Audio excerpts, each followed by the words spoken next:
দ্রুত নির্বাচন চাওয়ার যে বক্তব্য সেটাকে আসলে শুধুমাত্র রাজনৈতিক ধরে নিব না, রাজনৈতিক না। আমাদের বক্তব্যটা হচ্ছে উনি বলেছেন যে ডিসেম্বরের মধ্যে নির্বাচন দিবেন, নির্বাচনটা ঘোষণা করবেন, উনি পরিষ্কার ভাষায় বলেছেন এবং আমরাও সেটাকে ঠিক আছে আমরা সমর্থন জানিয়েছি। কিন্তু সেই লক্ষ্যে যে কাজগুলো করা উচিত সেই কাজগুলো দৃশ্যত হচ্ছে না। সেই কাজগুলো উনি যাতে ওনার যে সাবঅর্ডিনেট যারা আছেন ওনার যে কাজের ক্ষেত্রে ওনারা যাতে যত তাড়াতাড়ি গতিশীলতা আনুক, এটাই আমরা চাই। কারণ সেটা কিন্তু দৃশ্যমান হচ্ছে না, না হওয়ায় কিন্তু মানুষের মধ্যে একটা আস্থাহীনতা ধীরে ধীরে বৃদ্ধি পাচ্ছে, মানুষের মধ্যে একটা শঙ্কা বৃদ্ধি পাচ্ছে যে আদৌ নির্বাচন হবে কিনা না।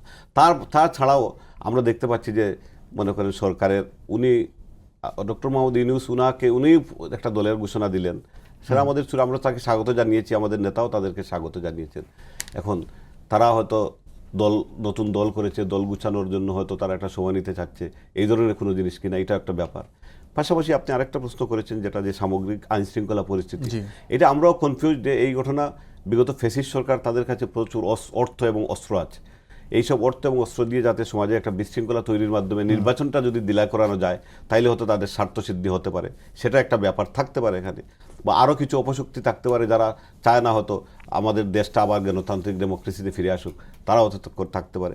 আমাদের বক্তব্যটা হচ্ছে পরিষ্কার যে অবশ্যই যে ওনাদেরকে বর্তমান সরকারকে সেদিকে অ্যাড্রেস করতে হবে, কিন্তু আমরা সেটা না দেখেছি আপনি ওনাদের উপদেষ্টাবৃন্দ বিভিন্নভাবে কথাবার্তা বলেছেন, এক একজন এক এক কথা বলছেন।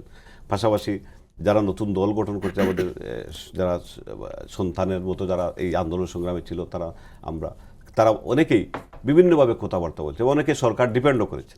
তো এইসব সব কিছু মিলে মানুষের মধ্যে আস্তে আস্তে সেই আস্থাহীনতা যেটা এটাই ক্রমান্বয়ে বৃদ্ধি পাচ্ছে এবং এই জায়গাতেই আমরা শঙ্কিত যে এটা পরিশেষে যদি সেটা নির্বাচন বিলম্বিত হয় তাহলে মানুষ যে কষ্ট করবে, মানুষের যে সাফার সেটার কিন্তু সমাধান হবে না, যেটার জন্য মানুষ বিগত 16 বছর যাবৎ আন্দোলন করেছে, সংগ্রাম করেছে, সেই ব্যাপারটুকু সেই মানুষের যে আশা আকাঙ্ক্ষা যেটা সেটার প্রতিফলন ঘটবে না।